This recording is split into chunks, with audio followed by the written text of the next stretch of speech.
کبھی کبھی غفلت چڑھ جائے نا تو ان اللہ والوں کی باتیں بڑا اثر کرتی ہیں. میں نے بھی کچھ چیزیں رکھی ہوئی ہیں، جب دل میں محسوس کرتا ہوں نا کہ کوئی غفلت چڑھنے لگی ہے تو میں پڑھتا ہوں لوگوں کو کھول کے.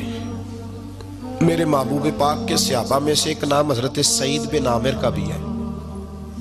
گورنر بنایا تھا یا عامل بنایا تھا حضرت عمر نے انہیں ایک صوبے پورے کا. آپ کے گورنر ہاؤس کے پاس سے گزرے تو گورنر ہاؤس پیدل چل نہیں سکتے آپ، اتنا بڑا ہے. تو یہ وہ گورنر تھا کہ ایک دفعہ مال غنیمت بہت زیادہ آیا تو حضرت فاروق اعظم نے اس صوبے کے لوگوں کو کہا کہ ایک شخص جو مالیات کا وزیر تھا، وزیر خزانہ تھا، اس کو جناب عمر فاروق رضی اللہ تعالیٰ عنہ نے کہا وزیر خزانہ اس صوبے کے جہاں حضرت سعید بن عامر گورنر تھے، کہا کہ غریبوں کی لسٹ بنا کے بھیجو، میں فنڈ لگانا چاہتا ہوں. تو جب لسٹ بن کے آئی تو چوتھے نمبر پہ گورنر صاحب کا نام بھی لکھا تھا. تو حضرت عمر فاروق رضی اللہ تعالیٰ عنہ نے حضرت سعید بن عامر سے کہا یار تو غریب تھا، مجبور تھا، تنگ دست تھا، تیرے صوبے کے لوگ کہہ رہے مجھے کیوں نہیں بتایا؟ حضرت سعید لگے عمر پہلے تو وہ بندہ مجھے بتا جس نے میرا پردہ کھولا ہے. تو بندہ تو بتا، میں جانوں میرا رب جانے، میں غربتوں کے رونے چوکوں میں کھڑا ہو کے نہیں روتا. میرے پاس کو رنج و علم ہو تو میں اپنے رب کی بارگاہ میں عرض کرتا ہوں، میں اپنے محبوب کو بتایا کرتا ہوں، میں غربتوں کے رونے دنیا داروں کے سامنے نہیں روتا. حضرت عمر گئے گورنر صاحب کے مقرر کرنے کے بعد 2-4-5 مہینے کے بعد جب حضرت سعید بن عامر کی گورنری کو تھوڑا وقت گزر گیا تو حضرت عمر کا طریقہ تھا، گورنروں کا پتہ کرتے تھے. آپ کا طریقہ یہ تھا کہ جس علاقے کا گورنر ہوتا اس کی جامع مسجد میں سب لوگوں کو جمع کرتے اور پھر گورنر کو بھی بلاتے تو کہتے کوئی شکایت ہے گورنر کی تو بتاؤ. مسجد میں جمع کیا، لوگ اکٹھے ہو گئے. حضرت فاروق اعظم رضی اللہ تعالیٰ عنہ نے فرمایا گورنر کی کوئی شکایت ہے تو بتاؤ. تو صوبے کے لوگ کہنے لگے 4 شکایتیں ہیں گورنر صاحب کی.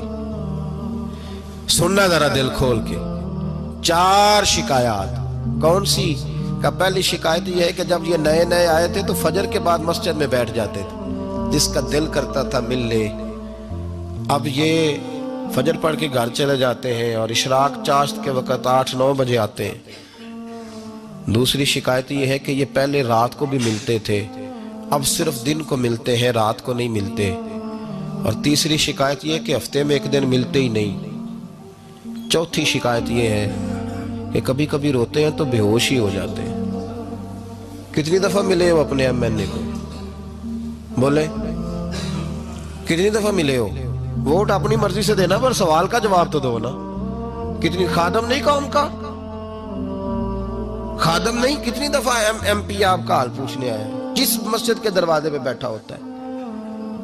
یہ گونگا بہرا اور اندھی جمہوریت ہے؟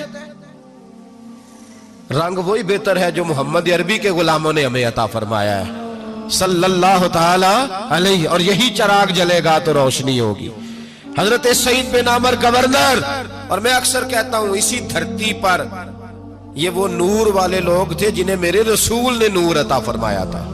یہ ہے تربیت میرے نبی پاک کی. حضرت عمر نے گورنر کی طرف دیکھا، فرمایا بتائیں جناب آپ کی شکایت آئی ہے. پہلی شکایت یہ ہے کہ آپ پہلے فجر کے وقت ملتے تھے، اب اشراق چاشت میں ملتے. حضرت سعید بن عامر رضی اللہ تعالیٰ عنہ کہنے لگے حضور اگر آپ نہ ہوتے کوئی اور پوچھتا تو میں کبھی نہ بتاتا. حضور میری مجبوری یہ ہے کہ میری بیوی بیمار ہو گئی ہے اور معذور ہو گئی ہے ٹانگوں سے. میں غریب آدمی ہوں، نوکر نہیں رکھ سکتا.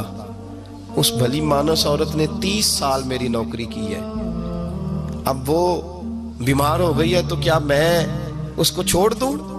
میں سویرے اٹھ کے اپنے گھر میں جھاڑو دیتا ہوں، برتن دھوتا ہوں، آٹا گوندتا ہوں، روٹی پکاتا ہوں اور اپنی باوفا بیوی کے منہ میں لقمے ڈالتا ہوں. حضور وہ پخانہ پیشاب کرتی ہے تو وہ بھی میں صاف کرتا ہوں. وہ میری ذمہ داری جو ہوئی تو ذرا دیر ہو جاتی ہے. بس پہلے سوال کا جواب آیا تو لوگ کہتے ہیں ہمارے جسم کے رونگٹے کھڑے ہو گئے. پھر کہا آپ کی دوسری شکایت یہ ہے کہ آپ ہفتے میں ایک دن ملتے نہیں. تو حضرت سعید بن عامر کہنے لگے حضور کاش یہ لوگ مجھے رسوا نہ کرتے، کاش سرعام نہ پوچھتے تو میرے اور میرے رب کا راز تھا، یہی بہتر تھا. فرمایا